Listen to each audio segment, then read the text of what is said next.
Buenas tardes, profe. Hola.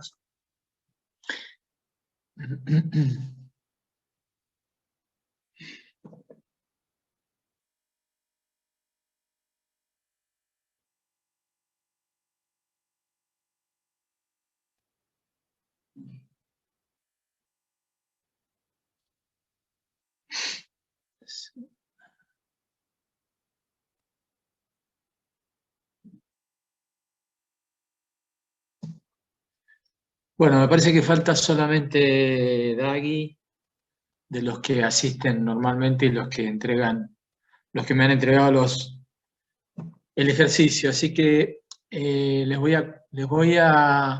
vamos a ver el ejercicio y bueno, yo les puse la calificación, no sé si entraron al ejercicio de vuelta.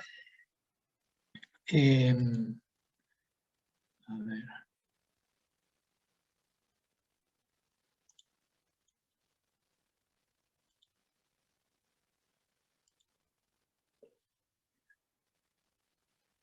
Este era el problema, el ejercicio. ¿Lo están viendo? Sí.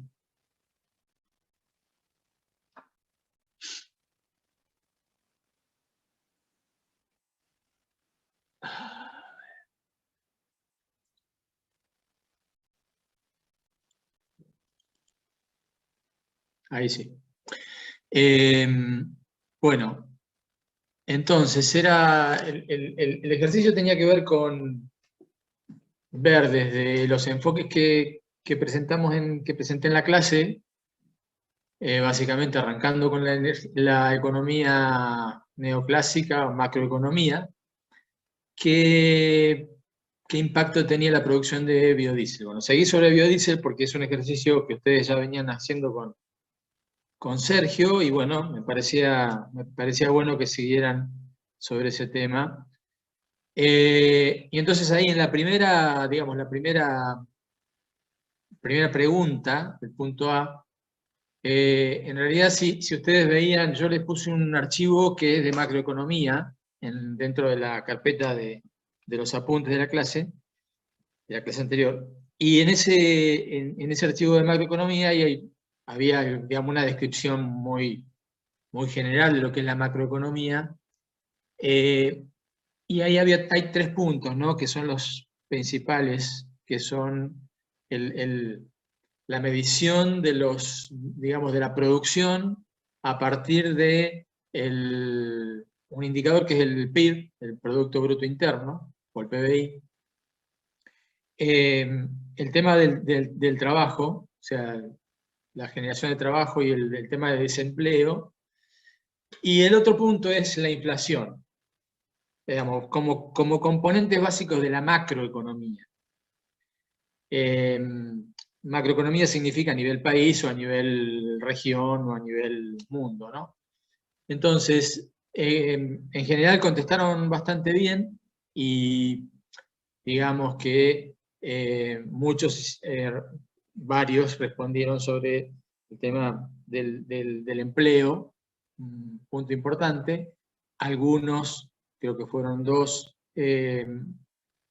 hablaron algo sobre el PBI, y en general nadie mencionó el tema de la inflación. Bueno, que tenía que ver, bueno, cómo entraba la inflación ahí. Yo entiendo que es complicado, por supuesto, ya le dije, no quiero hacer un curso de economía, ni que ustedes resulten economistas en esta materia, pero bueno, yo me olvidé de comentarles en la clase anterior que dentro de la carpeta que yo le puse con los temas o los archivos para la clase anterior, hay un texto que es de una entrevista que hizo Fritjof Capra eh, a, a un, a un economista. En realidad no es economista exactamente, es más bien un futurista y un ecóloga, porque es una mujer, Henderson. La parte que yo les copié es parte de esa entrevista que le hizo Capra a esta persona, a esta mujer Henderson, Hassel Henderson. en el año 1970 y algo, y fundamentalmente le hacía preguntas sobre economía. Y una de las preguntas que le hacía era cómo se generaba la inflación. Y está muy interesante cómo responde Henderson en esa entrevista a cómo se genera la inflación. Si ustedes ven lo que el archivo ese de macroeconomía también menciona ahí, cómo se genera la inflación o cómo empieza a aparecer.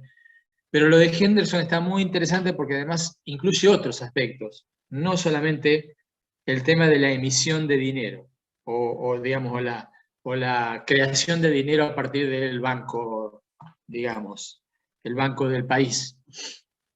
Así que bueno, en ese punto, no, el tema de la inflación no contestó, digamos, nadie lo comentó. La otra pregunta era las externalidades negativas. En general eso contestaron casi todos bien, con mucho sesgo de lo que Sergio había estado hablando, que bueno, el uso del suelo, la conservación de la biodiversidad o la pérdida de biodiversidad como externalidad negativa, el tema del agua, en fin, digamos, el tema de los nutrientes, la exportación de nutrientes, digamos, bien ese tema. Lo de los indicadores biofísicos, algunos me respondieron muy bien, buscando indicadores, bueno, del apunte que yo les había dado, o incluso otros indicadores. Así que, digamos, eso, el tema de la tasa de retorno energética, el ROI, la huella ecológica, el uso de materiales, etc. Otros hicieron, digamos, mencionaron algunos aspectos que tienen que ver con algunas cuestiones biofísicas que uno podría estar midiendo para dar un indicador. No lo considere mal, digamos, está bien también, pero hay indicadores específicos en economía ecológica y en general en estos temas para hacer evaluaciones de procesos o de productos, etc. Y la última pregunta, que era lo del porcentaje de biodiesel en la ley de biocombustibles. Bueno, bien, digamos, bien porque hicieron una buena discusión, ¿no? En realidad, a partir de buscar información, a ver qué era eso, hacer una discusión sobre el tema. Algunos mencionaron exactamente lo que sucede, y lo que sucede es en realidad, desde la economía, digamos, neoclásica, se rige por la ley de mercado, en teoría. En teoría. Ahora, esa ley de mercado a veces no funciona bien. Y entonces, cuando no funciona bien, hay alguna intervención.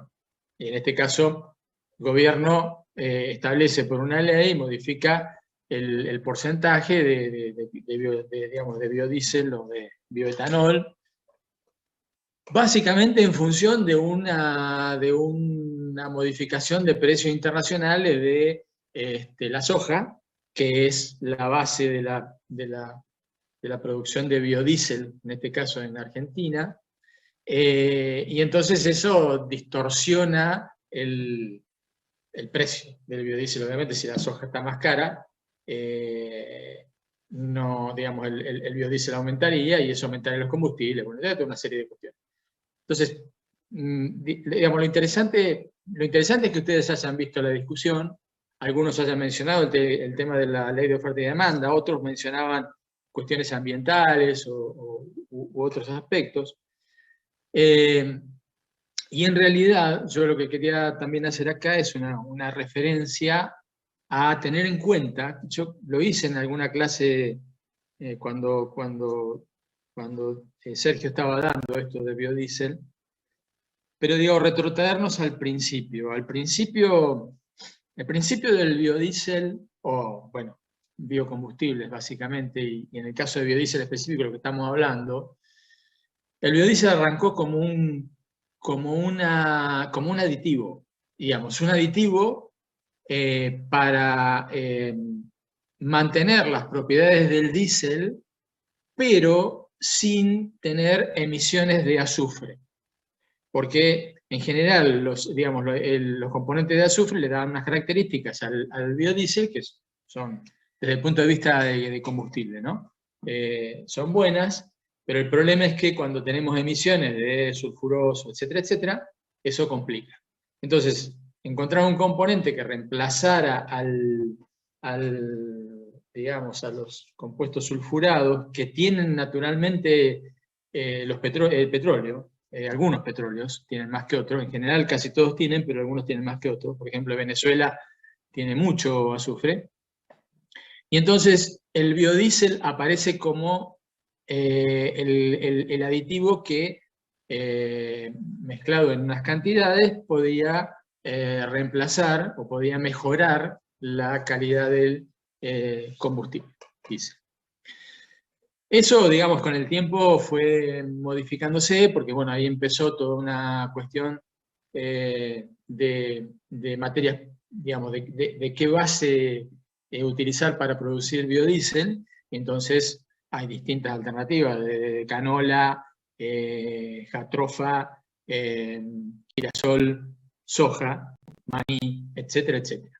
Eso, digamos, en lo que son semillas oleaginosas. Después aparecen lo que ustedes vieron como, digamos, otras fuentes de compuestos lipídicos, grasas, que por ejemplo pueden ser digamos, las algas, que tienen una cantidad interesante de compuestos, digamos, grasosos, y que entonces sirven como materia prima y son segunda o tercera generación de este tipo de cosas, pero que está a nivel de desarrollo, no está a nivel de aplicación, y digamos, a esa cuestión hay que sumarle que la soja aparece hoy como el componente que más, la semilla que más se utiliza, porque hay toda una, digamos, hay toda una cuestión tecnológica, biotecnológica asociada a la soja, con el tema de semillas, con el tema de, digamos, de los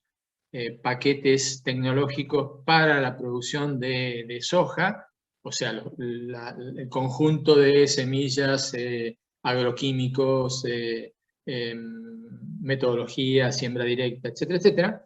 Y entonces eso hizo que la soja, digamos, apareciera en primer lugar, además con el tema de la producción digamos, del uso de la soja como alimento animal, bueno, mucho desarrollo. Y entonces eso en realidad empezó a interferir con esta cuestión que yo había mencionado al principio, ¿no? Que bueno, era un aditivo para mejorar la calidad.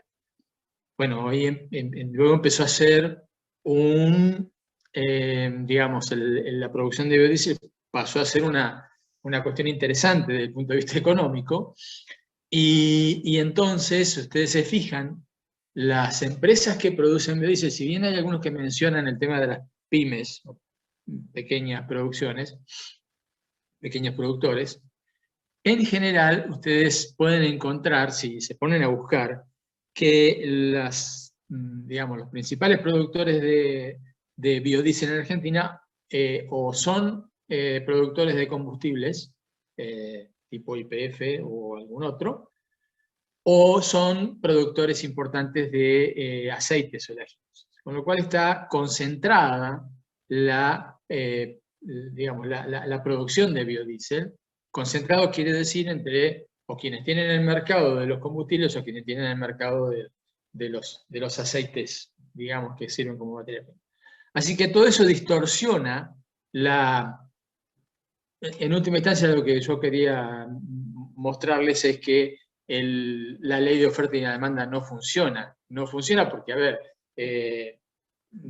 debería, en teoría esto lo que pasa es que aumenta el precio de la soja, entonces va a aumentar el insumo, va a aumentar el aceite, y entonces el combustible debería aumentar. Bárbaro, el combustible debería aumentar. Entonces, como debería aumentar el combustible, debería bajar el consumo, porque si aumenta el combustible, aumenta digamos, el precio, uno tendría que usar menos cantidad, que es algo que mencionaron, que en el 2020 hubo menos uso de combustible por la pandemia, que está todo bien, es así. Pero bueno, digamos, no hay un interés en que el uso de combustibles baje. No lo hay. Porque si no, se dejaría que eso funcione así, y entonces el combustible, claro, dice, no, porque si los precios del combustible sube, el transporte sube, suben los precios. Bueno, es toda una cuestión que en realidad lo que está marcando es que, digamos, lo que quiero marcar justamente es que el tema de la oferta y la demanda es una, digamos, es una idealización que se hizo desde el punto de vista teórico en el momento que se desarrolló la teoría económica, pero que en realidad termina no funcionando tal como fue diseñada. Así que, sí, adelante. Sí. Que la había juntado en el trabajo que hablaba sobre la nueva ley, que habían Sí. reducido el porcentaje que se quería utilizar de biodiesel dentro del combustible para rebajarlo. Pero lo Sí. único que decían decían que los que estaban a favor de esa ley creían que la producción de biodiesel no era ecológica o que tenía un problema mayor.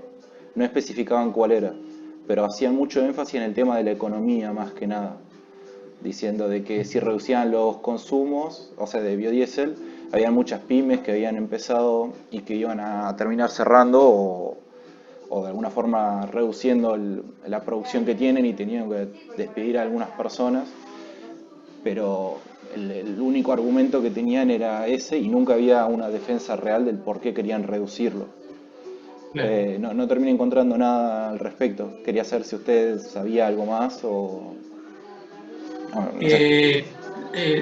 Digamos, lo que te digo, sí, la noticia esta que me decís es la de Telam, ¿no? Porque lo vi, entré al enlace. Sí. Sí, ahí había varias personas que opinaban de distintos ámbitos, y en esto cuando ustedes leen la noticia también tienen que situarse desde dónde habla cada uno, cuáles son los intereses de esos grupos que están representando. Y sí, hablaba del tema de las pymes o de las mini pymes que se dedican a producir estos biocombustibles. Digamos, como cuestión. Pero en realidad la esencia de la disminución de ese aumento, digamos, del porcentaje de biodiesel en el corte de diésel, se debe exclusivamente digamos, a un aumento del precio de la soja. Digamos, la soja se fue al diablo porque, bueno, China está comprando muy fuerte, es China el principal importador de productos de soja, sobre todo, digamos, y tiene que ver con la alimentación animal. Y entonces eso hace que se distorsione el precio, ¿no? Entonces, esa es la cuestión. Ahora, ¿cómo uno puede, o cómo la administración, para no hablar de gobierno, si el gobierno es el que corresponde en cada momento, pero cómo la administración o desde el ámbito público se puede... el ámbito público es un actor más, digamos, aquí, ¿no? Puesto que la ley de oferta y demanda evidentemente no funciona, hay una intervención o no intervención, ¿sí? Puede haber varias, digamos, varias lecturas digamos. Entonces estamos hablando de un gobierno o de un tipo de política que sea intervencionista o que sea estatista o que sea liberal o neoliberal o todas esas cosas. Bueno, distintos enfoques. Pero hay una actuación del gobierno a través de una legislación para ver que eso no, que es lo que digo, no aumente el precio del combustible, básicamente. Y digamos, ¿cuál es el objetivo? Que no se dispare el precio del combustible, porque si no eso va a generar más inflación, porque van a aumentar los precios del transporte, etcétera, etcétera. Esto. Pero por eso quería hacerles la historia de dónde arranca el biodiesel digamos, como aditivo, ¿no? Para evitar la liberación de compuestos de azufre. Entonces, en realidad hoy está bastante distorsionado eso, porque Alguno habló de las cuestiones ambientales y de las emisiones de CO2 y las emisiones, otras emisiones, etcétera, pero bueno, en realidad hay mucho para, digamos, hay bastante más para poder decir sobre el tema de los biocombustibles y digamos, la incidencia o no, etcétera, etcétera. Bien, eso es, no sé si hay alguna cuestión más que quieran consultar. Profe, sí, volviendo a lo que decía recién mi compañero, entonces la Sí, ley, la nueva ley que se quería sacar con respecto a los biocombustibles es netamente por motivos económicos, exactamente. ¿cierto? Motivos económicos exclusivamente. No tiene nada que ver ni con cuestiones ambientales, ni con cuestiones, nada, cuestiones económicas. ¿Mm? Digamos, vos podés hacer la lectura que quieras. Digamos, cada uno, porque vos lees la noticia y en realidad hay algunos que decían sí, porque hay cuestiones ambientales, porque entonces disminuimos la incidencia de la soja y entonces, digamos, hablemos claro. Bueno, cada uno habla, por eso digo, cuando uno cuando uno va a buscar noticias, tiene que fijarse quién está hablando, digamos, y cuáles son los intereses que refleja, porque obviamente en la entrevista va a estar reflejando su posición, digamos, y la posición no es la del solo, sino todos los que tiene atrás, que pueden ser corporaciones, que pueden ser sindicatos, que pueden ser grupos de productores, etcétera, etcétera, etcétera, bancos, financieras, etcétera. Bien, bueno, vamos a... hoy vamos a ver lo mismo que en la clase anterior, ¿no? Hacemos 40 minutos, a las 5 se corta, y 5 y 10, o 5 y 5, arrancamos el otro enlace que está en la página. Hoy vamos a ver economía circular y biomímesis. En esto de la economía circular, a ver, esperen que voy a compartirles la pantalla.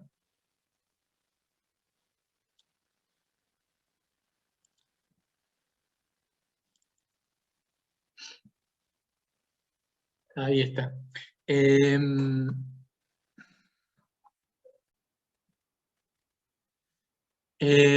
Lo que voy a hablar hoy es sobre economía circular y biomímesis. Voy a arrancar con la parte de economía circular. En realidad, es un avance.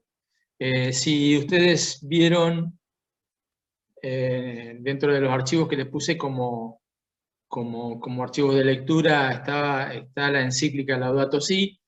En la encíclica Laudato Si, Francisco menciona la economía circular. Menciona que, digamos, la economía no tiene hoy un sentido circular, ¿no? Y está hablando de economía circular. Y en realidad esto es un avance. Nosotros arrancamos, yo en la clase anterior arranqué con la economía clásica, digamos, neoclásica actual. Mencioné sobre cuestiones sobre la economía ambiental, que en realidad lo que intenta la economía ambiental es ponerle un valor económico a algunos problemas ambientales. Caso de las externalidades, caso de los pasivos ambientales, etc. Pero es siempre llevar la cuestión ambiental a un valor económico. Y digamos, en realidad lo que deberíamos hacer es avanzar, lo que mencioné en la clase anterior, hacia una economía que no solamente tuviera valoración monetaria, sino que además tuviera otras valoraciones, y esos son los indicadores que yo mencionaba, digamos, que les ponía en el ejercicio, como indicadores biofísicos, de modo que uno pueda calificar o, digamos, poner un valor, un número de calificación a un determinado proyecto, a un determinado estudio que está realizando o que quiere instalar. Entonces, la economía circular en realidad es un avance hacia la economía ecológica. Pero, bueno, ahí vamos. Yo lo que había mencionado en la clase anterior es que en realidad la economía, el sistema, digamos, el sistema económico, está dentro de la naturaleza, está dentro del ecosistema global, y lo que hace es usar materia y energía, básicamente materia, digamos, materia que contiene energía también en el caso de combustibles, ¿no? Pero en forma lineal. O sea, yo la utilizo y lo que tengo son desechos, subproductos, basura, residuos. Y eso, digamos, en los términos de materia no energética, son residuos concretamente que van a lo que ahí se menciona como sumideros planetarios. Lo podemos pensar como el basurero o el relleno sanitario o lo que sea. Y si no, en el caso energético también va al otro basurero que es la atmósfera. ¿Sí? La atmósfera termina siendo un basurero porque en realidad estamos mandando anhídrido carbónico, que es un componente que naturalmente está en una determinada concentración, pero que excediendo un determinado valor nos lleva a problemas del efecto invernadero, bla, bla, bla. Pero en realidad es también un sumidero, y es un sumidero, digamos, puesto en un término despectivo, si quieren, entre comillas, es un basurero. Sí, estoy desechando una cantidad de materia, que es el anhídrido carbónico, parte del combustible, y que trae problemas. Entonces, en realidad eso es un uso lineal, y la linearidad, o el uso lineal de los bienes, es el problema clásico, el problema típico de la economía, digamos, neoclásica, y de la economía, digamos, en general, de la que tenemos, la que tenemos instalada, de la que estamos usando, ¿no?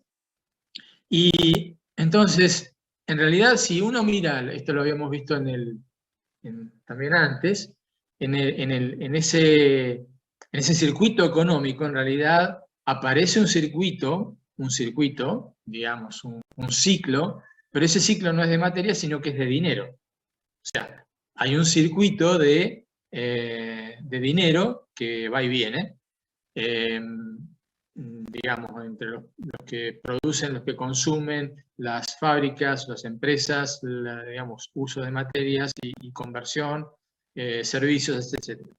Pero todo eso es un circuito de dinero, es un circuito cerrado de dinero, no un circuito cerrado de materia, que es en realidad a lo que está apuntando en el caso, por ejemplo, de la economía circular.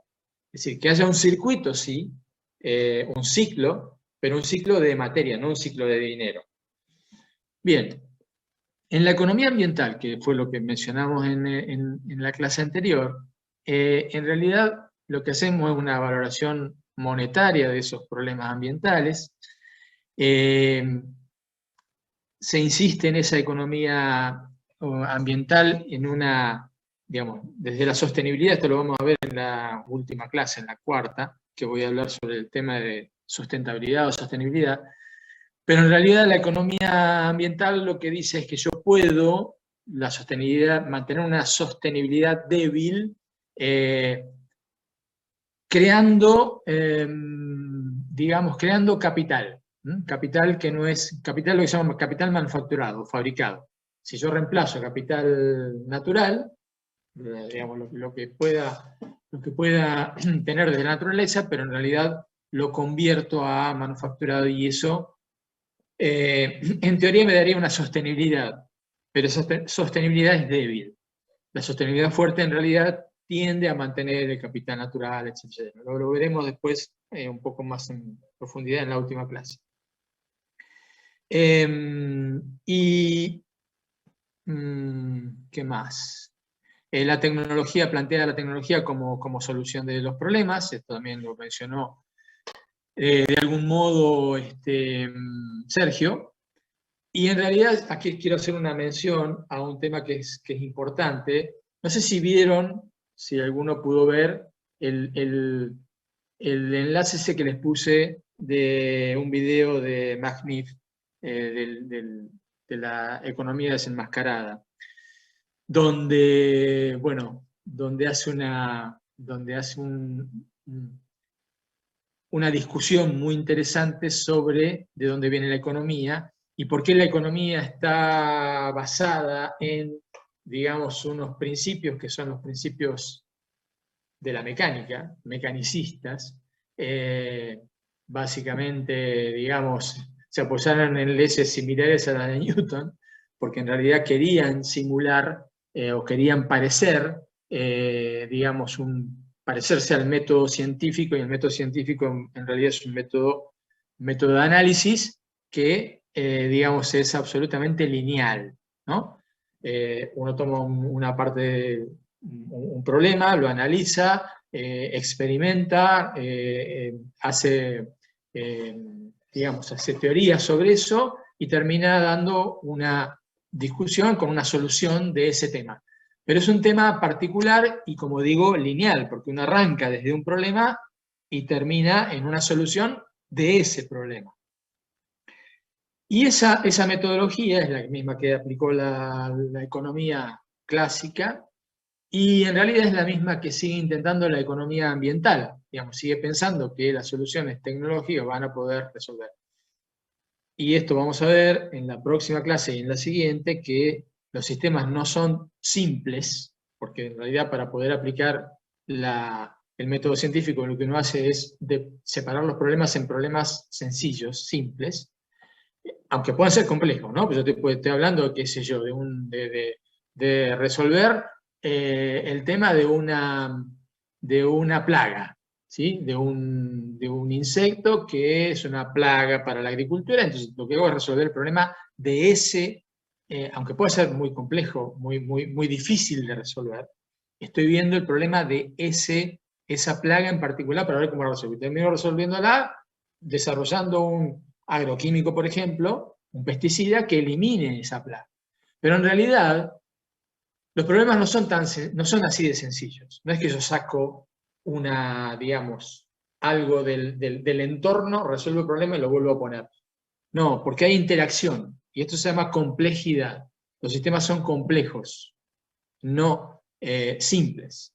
Y entonces eso es lo que, digamos, vamos a verlo en la próxima clase, sobre todo en la última, donde el enfoque, y esto tiene que ver con un enfoque distinto de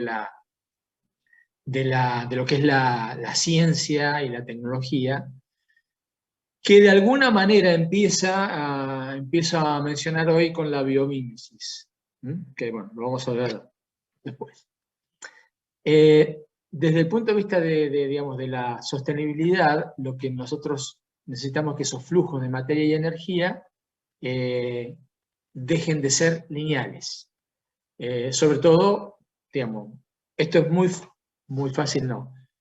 Es posible de realizar en el caso de materia y no tan sencillo en el caso de la energía. Depende de qué fuente de energía uno utilice, uno puede pensar en, digamos, que esto de algún modo tenga menos incidencia desde el punto de vista ambiental. De todas maneras, yo podría decir que la materia es totalmente reciclable. O sea, que yo puedo hacer un ciclo cerrado de materia.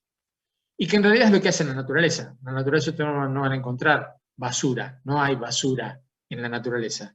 No hay desechos. Digamos, la materia siempre se recicla.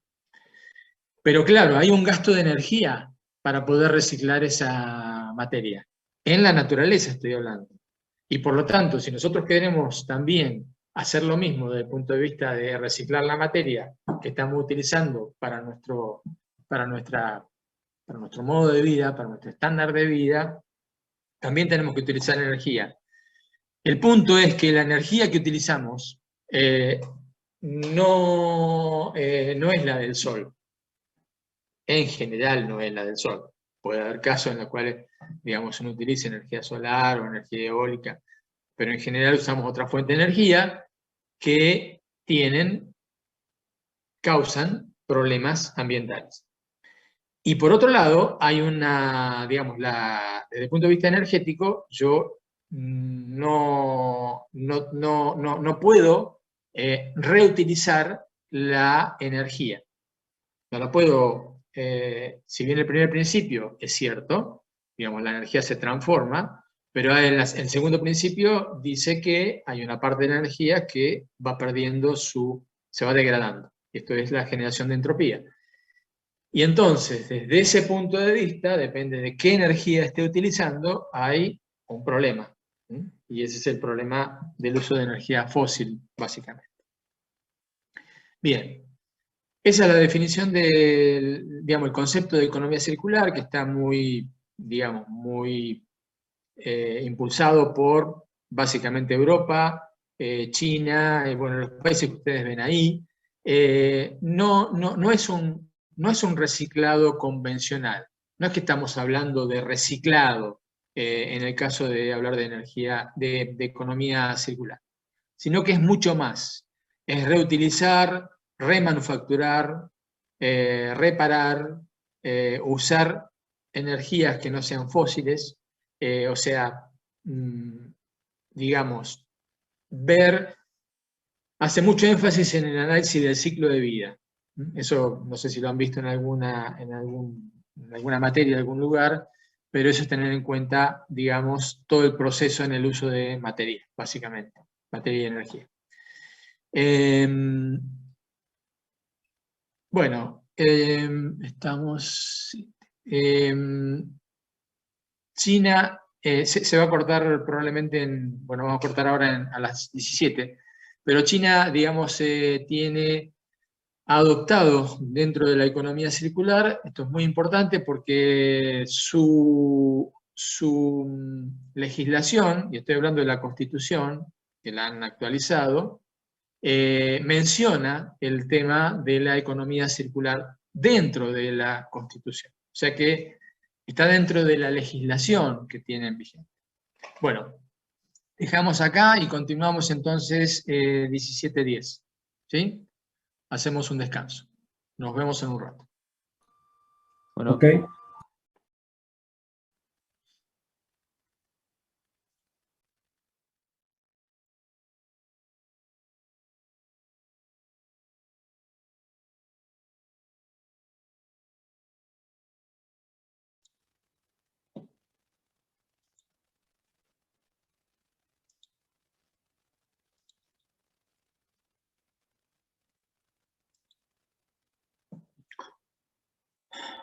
Bueno,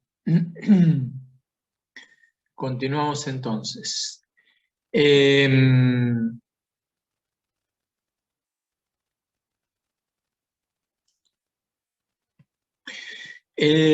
La economía circular en realidad es un concepto relativamente nuevo de los últimos años, aunque, digamos, la cuestión circular pueda tener mucho más antigüedad, ¿no? Pero en realidad a lo que se refiere es tratar de cerrar ciclos, o sea, mantener ciclos cerrados, se llama loops, de materia y energía, básicamente, principalmente de materia, con una serie de conceptos asociados a eso, que ahora lo vamos a mencionar. Desde el punto de vista científico, el soporte de la economía circular, en realidad no hay una teoría de la economía circular, no existe. Sí hay distintos enfoques, por ejemplo, el enfoque de la economía ecológica, que le podrían dar soporte a muchas de las cuestiones que la economía circular está planteando. Pero, como digo, no existe una teoría de lo que sería la economía circular. Y fundamentalmente, yo les puse en la carpeta de referencias varios archivos. Lamentablemente para los que no leen inglés, hay varios que están en inglés, porque en realidad sí hay información publicada de economía circular, pero hay mucho más publicada en inglés, en revistas, digamos, científicas o tecnológicas publicadas en inglés, y entonces hay más información. Por eso puse algunas referencias que están en inglés. Y de ahí, este gráfico es de uno de esos artículos. Y en realidad esto sintetiza de alguna manera lo que significa la economía circular. En la economía circular se plantean círculos, loops, o circuitos cerrados. Lo que trata de mantener es que los círculos, digamos, la materia, básicamente, se mantenga el mayor tiempo posible en los círculos interiores.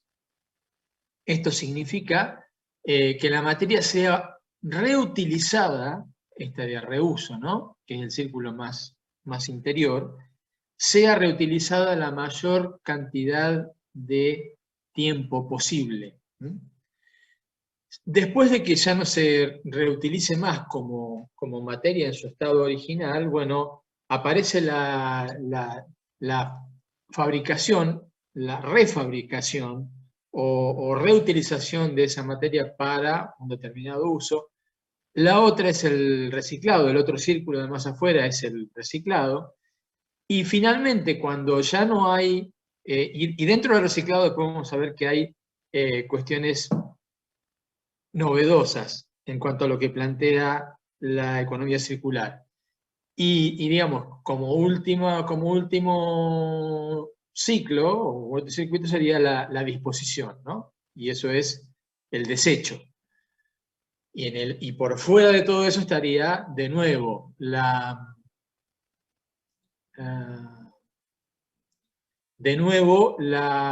provisión de material nuevo desde la naturaleza. Y ese es el círculo exterior.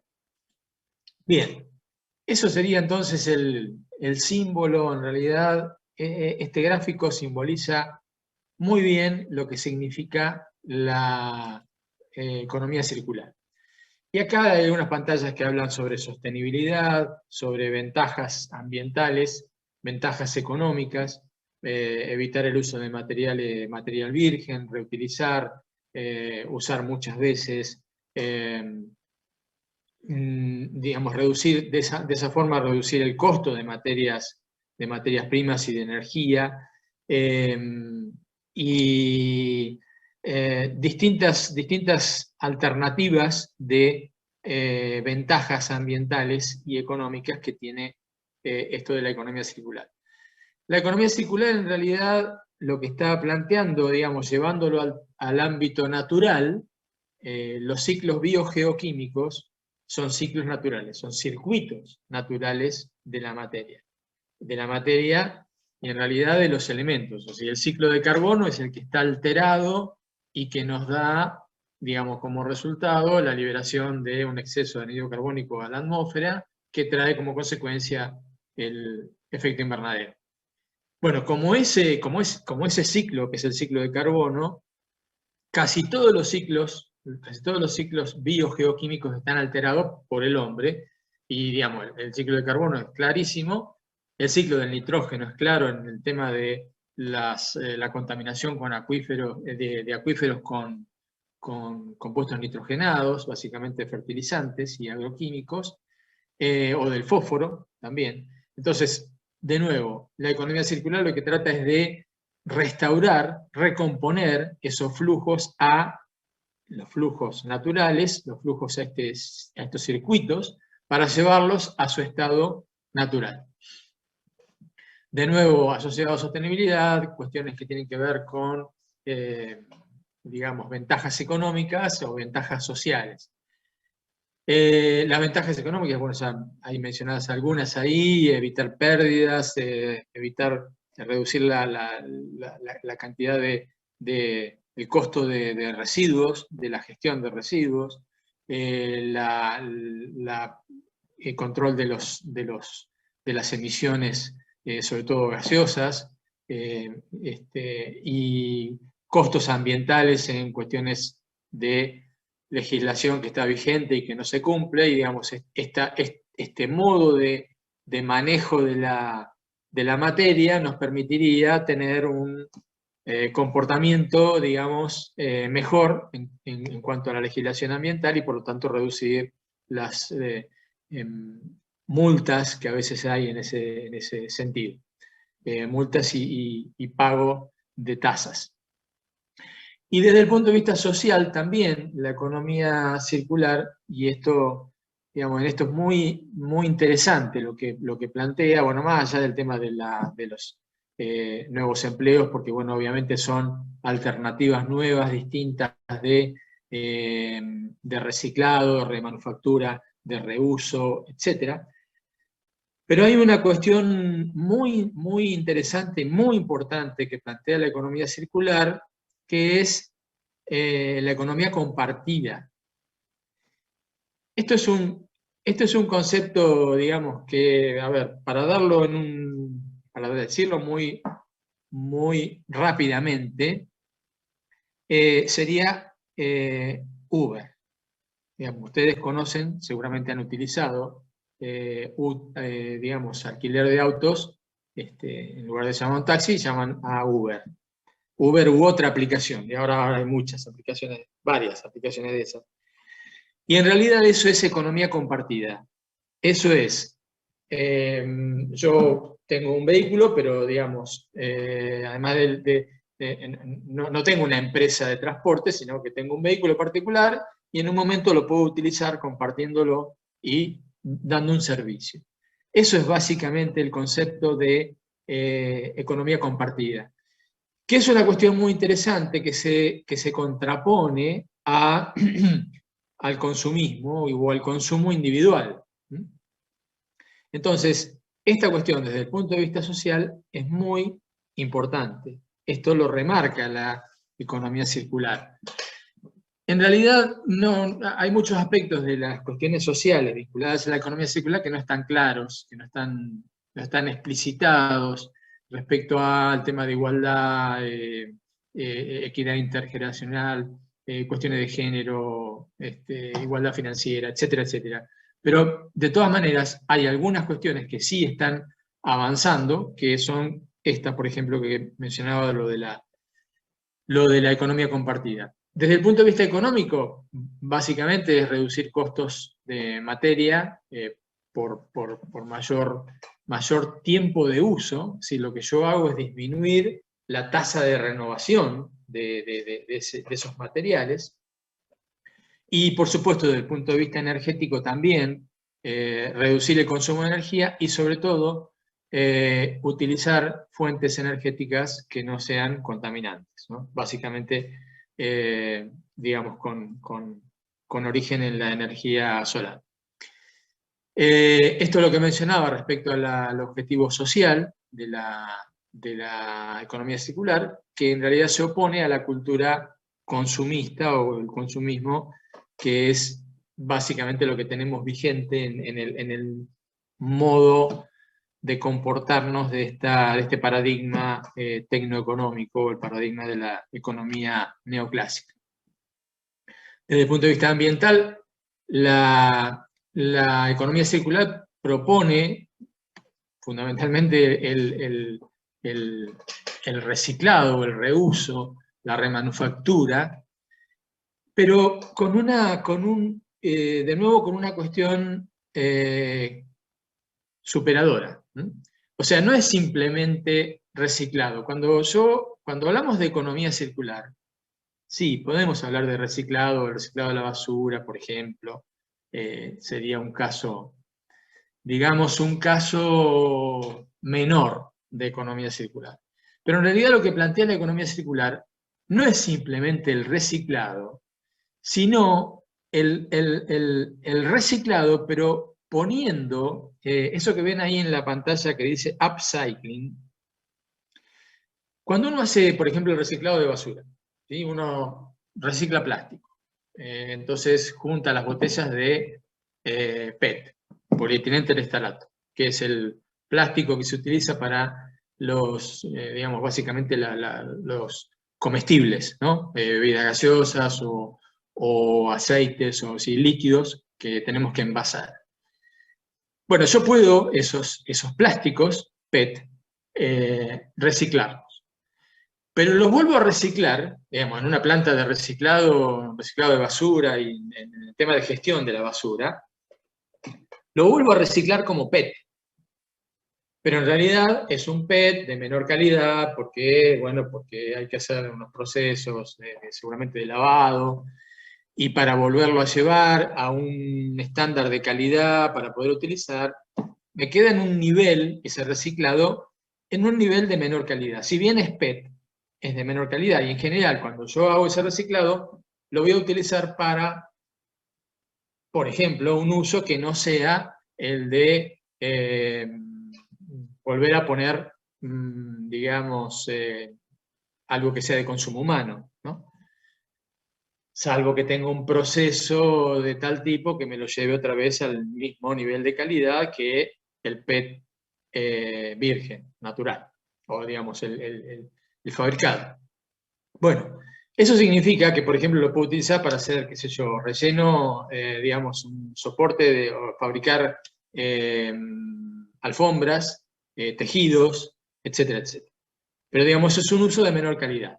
Lo que está planteando la economía circular se llama upcycling y es darle a esa materia que estamos reciclando una calidad superior. ¿Qué es esto? ¿Qué significa esto? Esto significa, por ejemplo, nosotros estamos trabajando hacemos biogás, trabajamos con tratamiento de efluentes. Efluentes agroindustriales o efluentes locales o lo que sea. Yo con esos efluentes, que es materia orgánica totalmente degradada, porque son residuos,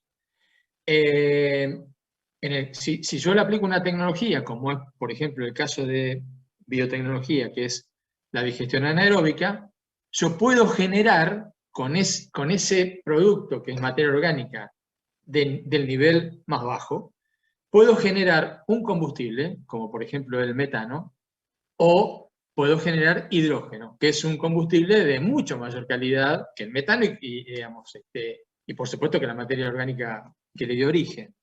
Eso es upcycling. O sea, eso es reciclar y poner al material que tiene un bajo nivel de calidad en un nivel superior.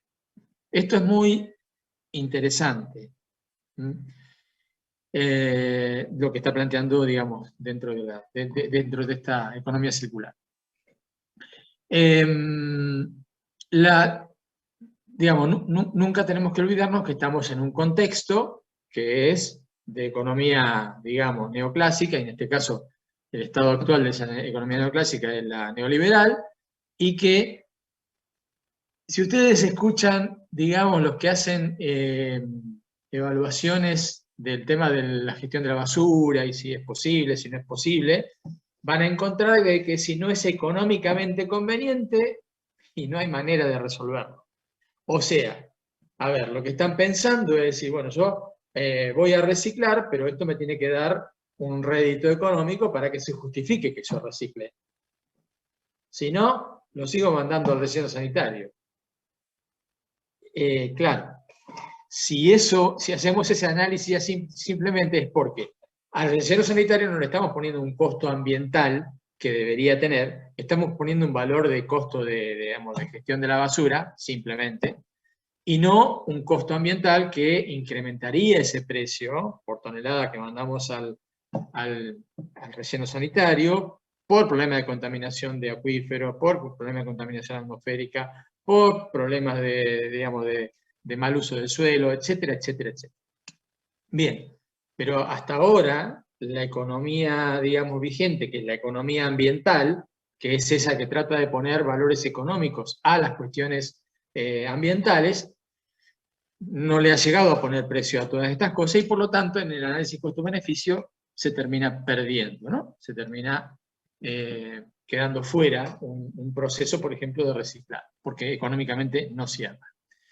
Bueno, estas son algunas, esto también está de algún archivo de los que les puse, estas son las R's, en realidad hace muchos años, digo muchos años, 20 o 30, empezábamos a hablar de 3 R's.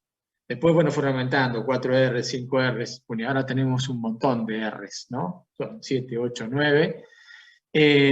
Y son todos modos de cerrar esos círculos que yo les mostraba en una pantalla anterior.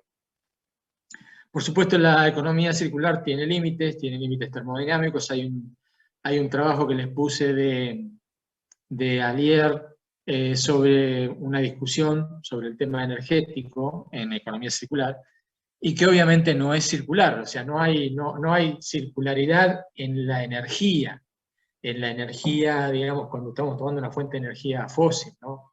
Por esto que mencionaba del tema de la generación de entropía, la degradación digamos, de la calidad de la energía. Pero bueno, esto lo veremos con un poquito más de detalle creo que en la clase próxima. Otros límites que tiene esta economía circular, bueno, cuestiones socioculturales, el tema de la definición de lo que es la basura o el residuo, que en realidad es un término que se construye, ¿no? Y que culturalmente tiene un significado, los efluentes, los residuos y cómo se manejan, ¿no?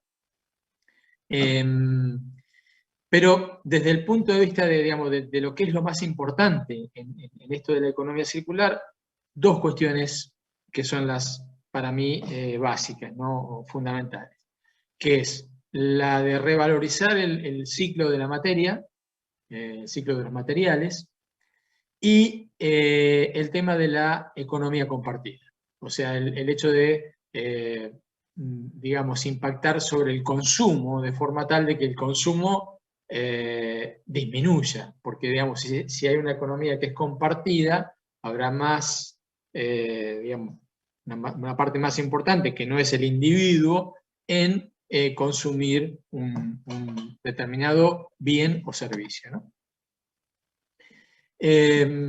Bien,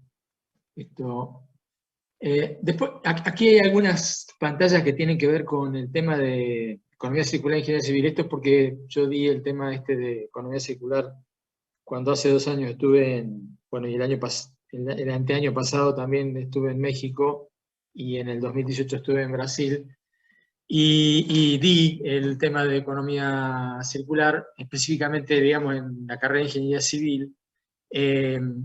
Y ahí, ¿por qué? Porque hay aplicaciones, hay algunos de los archivos que les puse dentro de la carpeta esa de trabajo sobre economía circular, que está en inglés, lamentablemente, pero bueno, que habla sobre las cuestiones de ingeniería civil, y, digamos, habla de varios, digamos, de varios niveles, ¿no? Lo que sería el micronivel, que sería la construcción civil de una vivienda. El nivel meso, que sería, digamos, la construcción de un barrio, por ejemplo, o el nivel macro, que ya estaríamos hablando de una ciudad, por ejemplo, a nivel digamos, de urbanístico, de construcción.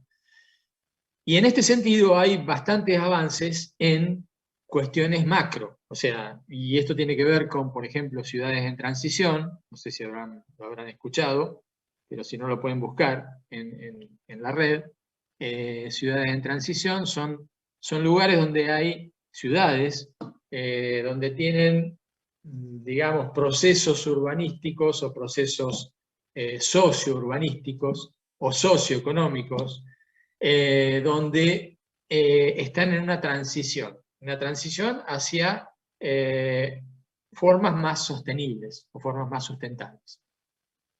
Y entonces, digamos, este es el dibujito de lo que es el micro, el meso y el macro nivel, a nivel de ingeniería civil. Y una de las cuestiones que plantea, que está muy interesante en uno de los artículos que yo les puse, es el tema de la durabilidad, ¿no? Y el tema de las demoliciones. ¿Por qué demolimos o por qué destruimos un edificio? Obviamente, digamos, si el edificio está en condiciones inseguras, y esto, digamos, trae riesgos, está claro que hay que demolerlo, y si el lugar tuvo una falla, un incendio, un atentado o lo que sea, obviamente, digamos, las cuestiones de seguridad están por encima. Pero nosotros tenemos muchísimos ejemplos donde hay edificios que se tiran abajo y que en realidad siguen sirviendo. Y esto tiene que ver con la circularidad del uso de la materia y energía, y con el hecho de que hay, digamos, edificios que tienen muchos años. Y esto de muchos estoy hablando, digamos, de miles de años. Entonces, digo, hay edificios construidos en ciudades como Roma que están totalmente vigentes. Digamos, el Panteón es un caso.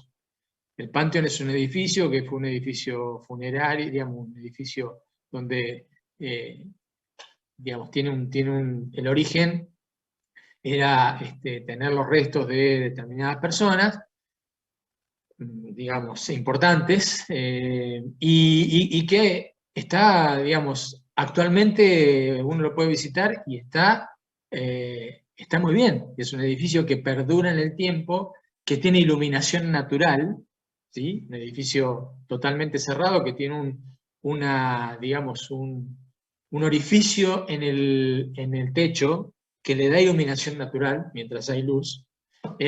Bueno, por eso digo, hay toda una cuestión que tiene que ver con la durabilidad y con esto de la economía circular. Es muy interesante para la visión de los civiles, ¿no? De los ingenieros civiles, o de los que están vinculados con los aspectos de construcción. A nivel micro, en realidad, también desde el punto de vista de la economía circular, uno debería plantearse el uso, por ejemplo, de otros materiales, o materiales con menor impacto, o con menor huella de carbono, o menor consumo de materiales, o de digamos, balance de carbono cero, o sea, revalorizar, por ejemplo, el uso de la madera, etcétera, etcétera. Tenemos una serie de cuestiones que en realidad tienen avances. Si ustedes se ponen a buscar información en la red, todas estas cuestiones están avanzando en ese sentido. Y en realidad, desde lo que, digamos, yo había mencionado en la clase anterior, es fundamental este proceso de reciclado, proceso de reuso. En realidad, en el tema de economía circular, es muy importante lo de la durabilidad, es decir, no dejar de utilizar, o sea, nosotros en realidad vivimos o venimos de una época, que creo que va a cambiar, que ya está cambiando, que es el de la obsolescencia programada, ¿no? O sea, un determinado bien duraba tanto tiempo, 5 años, 10 años, 15 años.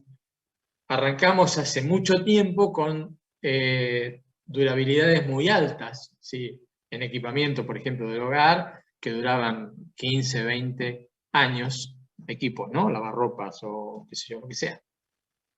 Automóviles. Después ese periodo de durabilidad se fue achicando. ¿Por qué? Por una cuestión de el modo económico que tenemos actualmente y que debe cambiar, que es esto de usar materia y tirarla, porque en ese proceso hay una, digamos, la bicicleta económica funciona, o el circuito económico funciona. Entonces, mayor cantidad de compra de bienes, mayor ingreso económico, etcétera, etcétera. El punto es que tenemos una cantidad limitada de bienes y entonces no podemos hacer eso. Por lo tanto, esto de la economía circular está planteando, bueno, tenemos que rediseñar eso. O sea, la durabilidad debería ser mayor. Cuando dejamos de utilizar algo, no lo tiramos a la basura, sino que tratamos de utilizar los componentes para llegar a algún equipamiento parecido digamos, poder utilizar esos mismos componentes para otro mecanismo, para otro proceso, etcétera, etcétera. Eso es lo que en realidad está planteando la economía circular, no es simplemente el reciclado. Por eso es interesante, digamos, leer cuáles son los fundamentos, y porque todas estas cosas no tienen demasiada prensa, porque si uno habla de economía circular, habla digamos, de reciclado. No. No es solo reciclado. Claro, no tiene demasiada prensa, porque esto que estoy diciendo va en contra de la mayor producción, ¿no? Bueno, si producimos bienes que duran poco, cada vez puedo producir más, porque va a haber más consumo, bla, bla, bla. Entonces, esto que decía de la economía compartida, en realidad tiene que ver con eso. ¿Sí? Que yo comparta los bienes mucho más tiempo. Los comparto con otros o los comparto, digamos, con mi familia o con quien sea que esté utilizando esos bienes.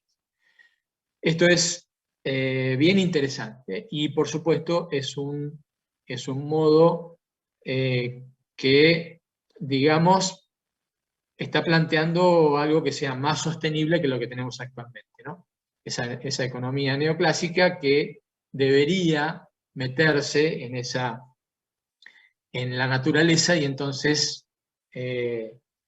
darnos un panorama distinto. Y en eso, estas últimas pantallas tienen que ver con biomímesis. Biomímesis en realidad es una ciencia que yo les cargué dentro de los archivos que tienen en la carpeta.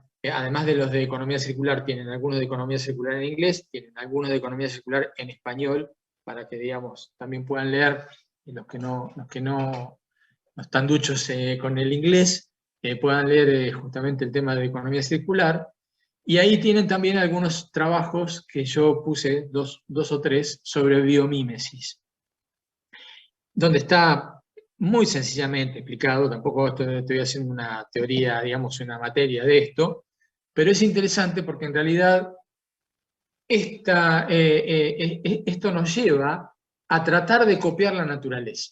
Y bueno, en realidad lo que vamos a ver en las últimas clases y en la anteúltima es esto, ¿no? Es justamente, que también lo planteaba Sergio, tratar de copiar, y en realidad yo lo digo en la última clase como ser naturaleza. Nosotros somos la naturaleza.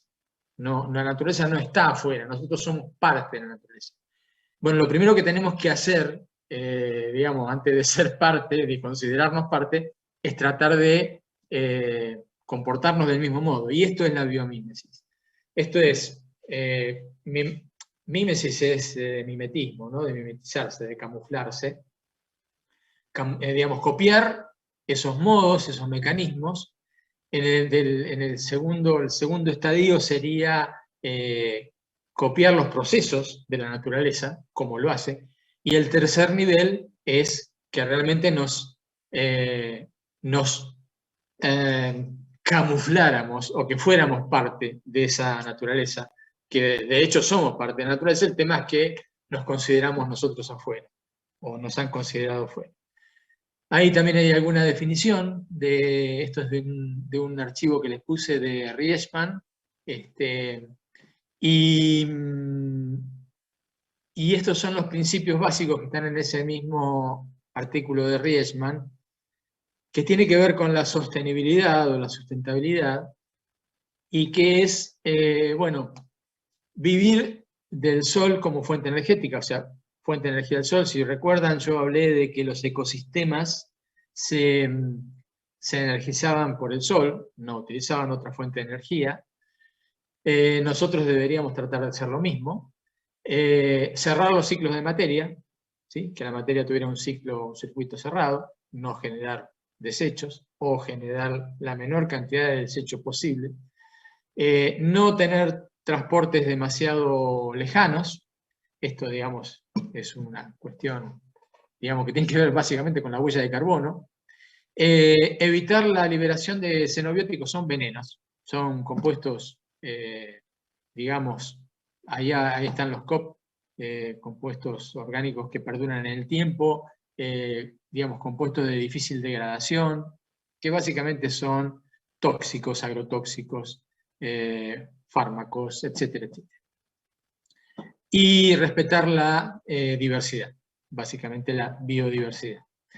Esos serían los principios principales de esa biomímesis. Y también hay un artículo, un archivo que les puse que está en español, que habla de las smart grids, que son, bueno, hay creo que tenemos algún estudiante de eléctrica aquí, eléctrica y electrónica. En realidad esto es una mezcla de eléctrica y electrónica, porque son redes, smart grids son redes eléctricas inteligentes. Y en realidad ese es un concepto que se copia de la naturaleza.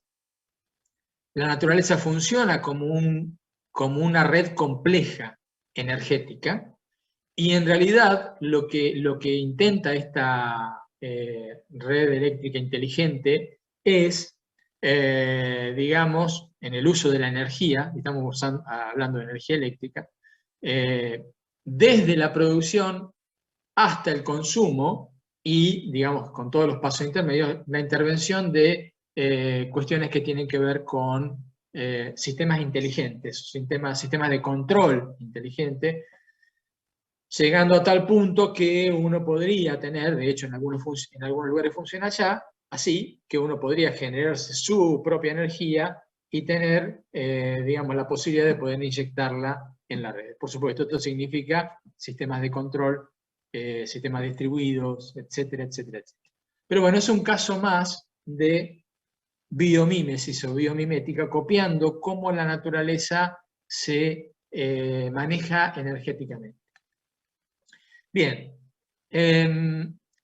no sé si hay algún comentario que quieran hacer respecto a esto, si no, les muestro, ¿tienen alguna pregunta? Respecto al tema este en particular, lo que yo hice es ponerles el ejercicio 6, que dice lo siguiente, ¿no? Teniendo en cuenta los ejercicios que hicieron antes, 3, 4 y 5, y teniendo en cuenta lo de economía circular, no hemos hablado de biomímesis porque en realidad el tema de biomímesis es muy interesante, pero viéndolo desde la carrera, digamos, desde el enfoque profesional o de la carrera que uno está estudiando, ¿no? Cómo, digamos, dentro de los archivos que les puse, bueno, tienen archivos ahí en la carpeta y también tienen algunos enlaces de videos. Y digamos, hay un enlace de economía circular que explica muy brevemente lo que es la economía circular en términos muy sencillos. Y después hay varios sobre biomímesis. Desde cuestiones que tienen que ver con el arte, la ciencia, con personajes muy interesantes de nuestra historia como humanidad, como es Leonardo da Vinci, que fue fue primer científico, en realidad, digamos, desarrolló cuestiones de ciencia mucho antes quiero decir, un siglo antes o mucho antes de que apareciera realmente una ley o un estudioso que dijera eso mismo, que él escribió en sus notas. Hay un montón de notas o de cuadernos de Da Vinci, donde tienen mucha información, muchos dibujos. Da Vinci, además de ser un excelente artista, mezclaba el arte con la ciencia. Eso es muy importante. Porque su pensamiento no era lineal. Y esto es, digamos, es una objeción que él hace al pensamiento, digamos, al método científico. En realidad, él empieza a aplicar el método científico, pero de otra manera. Pero bueno, mezcla esto que digo, ¿no? De arte y ciencia y mucha observación de la naturaleza. Fue, digamos, hay series en Netflix, digamos, muy interesantes de Da Vinci, por supuesto ficciones son, pero que las pueden ver. Él digamos, tenía pájaros, compraba pájaros y los tenía en jaula y los largaba, Primero para darles libertad, primera cuestión, y la segunda para ver cómo volaban. Y en eso, observaciones, y digamos, observaciones del cuerpo humano, disecciones. Tenía sus estudios, además de tener estudios donde hacía pintura, tenía digamos, un quirófano, ¿no? Donde hacía operaciones y disecciones y estudiaba los músculos y los movimientos. Muy interesante. Entonces, tienen algunos enlaces de eso, de biomímesis y de Da Vinci, básicamente de biólogos que hablan sobre el tema. Y también hay una entrevista que lamentablemente está en italiano, pero bueno, yo se lo puse doblado al italiano, o sea, lo pueden leer en italiano, y es bastante fácil de seguir, porque además es un archivo una entrevista que le hacen a Capra, y como no es en italiano, digamos, no habla, digamos, habla lentamente italiano, y creo que se puede entender bastante fácil. Pero es muy interesante también su reflexión sobre Leonardo da Vinci y la contribución a la ciencia. Bueno, en este ejercicio, entonces, lo que yo pretendo es, en los puntos, teniendo en cuenta el enfoque de economía circular, mencione algunos casos donde pudiera aplicarse la circularidad en la producción de biodiesel. Circularidad es decir, digamos, un ciclo cerrado de materia en la producción de biodiesel. El B es, proponga algún modo de economía compartida, mencionado en la economía circular, respecto a la producción y uso de biodiesel a nivel agrario en el sudoeste de nuestra región, ¿no? Y el tercero es, menciona algún ejemplo de upcycling, o sea, un reciclado hacia un nivel superior, como concepto de economía circular, aplicado a la producción de biodiesel. Hay un ejemplo que ustedes han visto, digamos, ya lo vieron con Sergio, así que creo que pueden rápidamente llegar a ese punto. De nuevo, esto es, no quiero un trabajo larguísimo, ahí están puestos, le damos las limitaciones, y es 15 renglones, pueden escribir un poco más, no hay problema. Así que esos serían los puntos del ejercicio 6. Cualquier duda que tengan, me consultan, porque si en alguna se pierden o si en alguna, digamos, tienen alguna confusión. Creo que lo más confuso puede ser lo de la economía compartida, pensar a ver qué cosa, pero yo creo que también se les puede ocurrir, seguramente se les va a ocurrir, qué podría hacerse respecto a economía compartida en producción de biodiesel en nuestra región. Y bueno, y si tienen alguna consulta y están perdidos de alguna manera, me escriben un correo electrónico y consultan. Bueno, no sé si tienen alguna pregunta que quieran hacerme.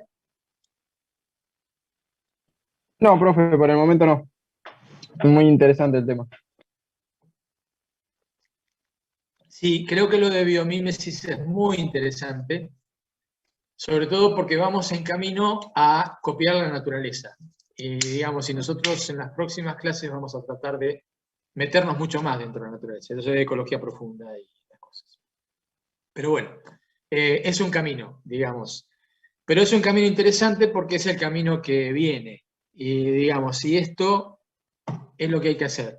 Si no hacemos esto, como mínimo, vamos a estar más complicados todavía. Así que creo que es interesante.